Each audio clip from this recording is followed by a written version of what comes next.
If you're a fan of bickering, then this week's Ultimate Fighter was for you because they spent about 40 minutes of this show going back and forth. I don't like this girl. I shouldn't be staying in the same room with my opponent. She should go stay with somebody else. The two Angelas should move to a different room. Heather Clark is a mean girl. Blah, blah, blah, back and forth. Yada, yada, yada. But you know what? When we have a season of all men, the guys get into even more fights than the women do. So this really has nothing to do with anything other than the fact that they've been grinding for the last 8 weeks, and now it's finally starting to get personal.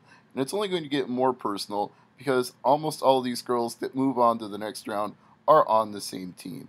And in fact, we're going 7 for 8 when you consider that Team Melendez had a fighter switch to Team Pettis because of an injury replacement.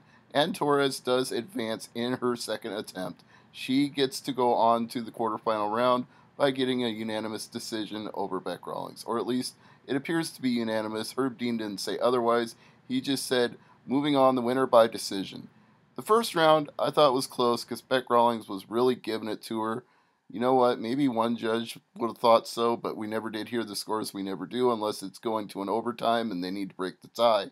So we don't know for a fact, but I thought Rawlings was doing pretty well with the striking. And Torres was looking for a takedown from time to time, but not getting them. In the second round, she finally got one late with about 30 seconds to go.